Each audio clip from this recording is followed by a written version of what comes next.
கோழிப்பண்ணை துறையில் இளம் தலைமுறையினருக்கான தொழில்நுட்பம், முதலீடு, தொழில் முனைவு மற்றும் வணிக வாய்ப்புகளை ஒருங்கிணைக்கும் வகையில் ஸ்டார்ட் அப் கான்க்ளேவ் மற்றும் போல்ட்ரி எக்ஸ்போ பொள்ளாச்சியில் வரும் ஜூலை 29 மற்றும் 30 ஆகிய 2 நாட்கள் பொள்ளாச்சியில் உள்ள என்ஜிஎம் கல்லூரி வளாகத்தில் நடைபெறவுள்ளது. இந்நிலையில் இது தொடர்பான செய்தியாளர்கள் சந்திப்பு கோவையில் நடைபெற்றது. இதில் கோழி இறைச்சி உற்பத்தியாளர்கள் மற்றும் விவசாயிகளை ஒருங்கிணைக்கும் அமைப்பின் ராம்ஜி ராகவன் மற்றும் கண்காட்சி ஒருங்கிணைப்பாளர் தியாகு ஆகியோர் பேசினர். 2 நாள் நடைபெறும் இந்த எக்ஸ்போவில் கோழிப்பண்ணை வளர்ப்பு, தீவன உற்பத்தி, இனப்பெருக்க தொழில்நுட்பம், முட்டை உற்பத்தி, கால்நடை ஆரோக்கியம், உயிர் பாதுகாப்பு, நவீன உபகரணங்கள், பதப்படுத்தும் தொழில்நுட்பங்கள் உள்ளிட்ட பல்வேறு துறைகள் குறித்து கண்காட்சி மற்றும் தொழில்நுட்ப விளக்கங்கள் இடம்பெறுகின்றன. மேலும் தொழில்நுட்ப கருத்தரங்குகள், நிபுணர்கள் கலந்துரையாடல், நேரடி செயல்முறை விளக்கங்கள், புதிய தயாரிப்புகள் அறிமுகம், தொழில் முனைவோர் முதலீட்டாளர்கள் சந்திப்பு, வணிக ஒத்துழைப்பு வாய்ப்புகள் உள்ளிட்ட நிகழ்ச்சிகளும் நடைபெறுகின்றன.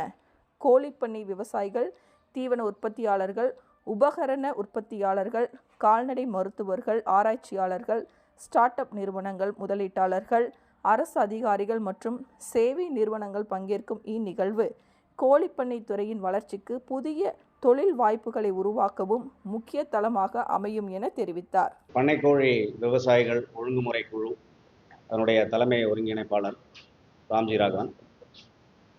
கடந்த 40 ஆண்டுகளுக்கு மேலாக தமிழ்நாட்டில் பண்ணைக்கோழி தொழில் என்பது படிப்படியாக வளர்ச்சி அடைந்து இன்று பொருளாதாரத்தில் ஒரு மிக முக்கிய பங்கு வகிக்கும் அளவிற்கு வளர்ந்துள்ளது.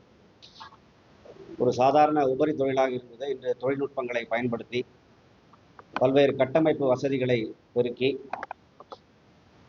கிராமப்புற மக்களுக்கு நேரடியாக வேலைவாய்ப்பை, சுய வேலைவாய்ப்பை வழங்கும் ஒரு தொழிலாக இருக்கிறது.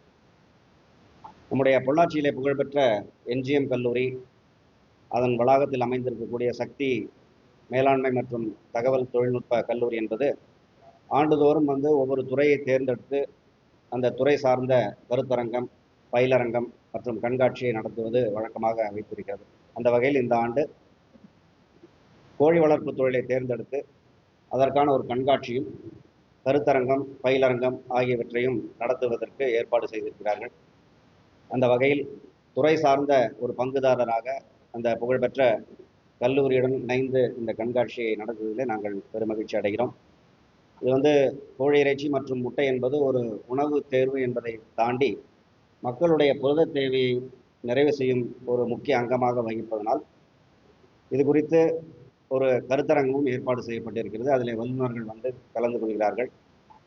மாணவ மாணவிகளுக்கு குறிப்பாக இந்த துறையில் இருக்கக்கூடிய நுணுக்கங்களை கற்றுக்கொண்டு வருங்காலத்தில் அவர்கள் தொழில் முனைவோராகவும் மற்றும் வேலை வாய்ப்பினையும் இந்த துறையிலே பெற்றிட இந்த நிகழ்ச்சி மிகவும் உறுதுணையாக இருக்கும் என்பது எங்களுக்கு மகிழ்ச்சி அளிக்கிறது.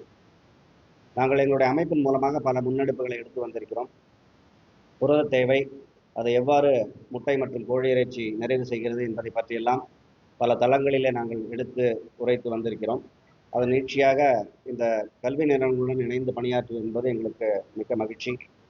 இதன் மூலம் மாணவ மாணவிகள் பயன்பெறுவது ஒரு பக்கம் இருக்கும்போது, அதே நேரத்தில் அந்த பகுதியைச் சேர்ந்த விவசாய பெருமக்களும் இந்த தொழிலில் ஏற்கனவே ஈடுபட்டு இருக்கக்கூடிய விவசாயிகளும் பெருமளவில் கலந்து கொள்வார்கள் என்று எதிர்பார்க்கப்படுகிறது.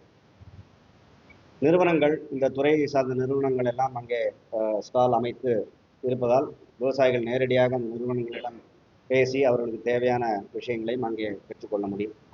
ஆகவே இந்த நிகழ்ச்சி குறிப்பாக நம்முடைய பொள்ளாச்சி, பல்லடம், உடுமலைப்பேட்டை ஆகிய 3 பகுதிகள் இந்த கோழி வளர்ப்பு தொழிலில் பெருமளவில் ஈடுபட்டிருக்கின்றன. தமிழகத்தில் கிட்டத்தட்ட 50%, 60% அளவிற்கு கோழி இறைச்சி உற்பத்தி மற்றும் முட்டை உற்பத்தி நடக்கக்கூடிய பகுதியில் இப்போது இந்த மாதிரி ஒரு நிகழ்ச்சி நடைபெறுவது என்பது, அதுவும் நம்முடைய கல்லூரி வளாகத்தில் நடைபெறுவது என்பது ஒரு மிகப்பெரிய வாய்ப்பாக இருக்கிறது. இதை அனைவரும் பொதுமக்கள் பயன்படுத்தி கொள்ள வேண்டும் என்று கேட்டுக்கொள்கிறோம். கிருஷ்ணராஜ் வானவராயர் அவர்களுடைய கல்வி குழுமங்கள் கிட்டத்தட்ட 32 கல்வி குழுமங்கள் இருக்கின்றன. பாரம்பரியமிக்க 70 ஆண்டுகள் கடந்த என்ஜிஎம் கல்லூரி வளாகத்தில் இருக்கக்கூடிய மேலாண்மை கல்லூரியிலே நடத்துவது என்பது எங்களுக்கு ஒரு கூடுதல் பெருமையும் மகிழ்ச்சியும் அளிக்கிறது. நிகழ்ச்சியை நடத்தும் இதே நேரத்தில் கோழி வளர்ப்பு துறையிலிருந்து ஒரு சில கோரிக்கைகள் அரசின் கவனத்திற்கு கொண்டு வர விரும்புகிறோம். இது ஏற்கனவே பல முறை நாங்கள் விடுத்துள்ள கோரிக்கை தான். குறிப்பாக அண்டை மாநிலங்களான ஆந்திரா, தெலுங்கானாவில் இருப்பது போல கோழி வளர்ப்பு தொழில் என்பது விவசாயத்தில் ஒரு பகுதியாக வரையறுக்கப்பட்ட ஒரு தொழிலாகும். இதற்கு இலவச மின்சாரமோ அல்லது சலுகை விலையில் மின்சாரமோ அந்த கோழி வளர்ப்பு கொட்டைகளுக்கு வழங்க வேண்டும் என்று அரசிடம் நாங்கள் கோரிக்கை வைக்கிறோம். இரண்டாவதாக, பசுமை குடில் அமைத்து காய்கறி தோட்டம் வைப்பதற்கு இன்று மானியம் அளிக்கப்படுகிறது. அதே போல ஒரு இலக்குகளை நிர்ணயித்து இந்த ஒவ்வொரு வருடமும் இவ்வளவு பயனாளிகள் என்ற இலக்கு நிர்ணயித்து கோழி வளர்ப்பு தொழிலுக்கான கொட்டகை அமைப்பதற்கான மானியமும் அரசு தந்து உதவிட வேண்டும் என்று இந்த நேரத்தில் நாங்கள் கேட்டுக்கொள்கிறோம். மூன்றாவதாக, மறுசுழற்சி ஆலைகள், கோழி இறைச்சி கழிவுகளை மற்றும் இதர கழிவுகளையும் மறுசுழற்சி செய்வதற்கு மறுசுழற்சி ஆலைகள் இந்த பகுதியில் இல்லை. இவ்வளோ பெரிய உற்பத்தி நடக்கக்கூடிய இடங்களிலே அது போன்ற மறுசுழற்சி ஆலைகள் அமைக்க வேண்டும்.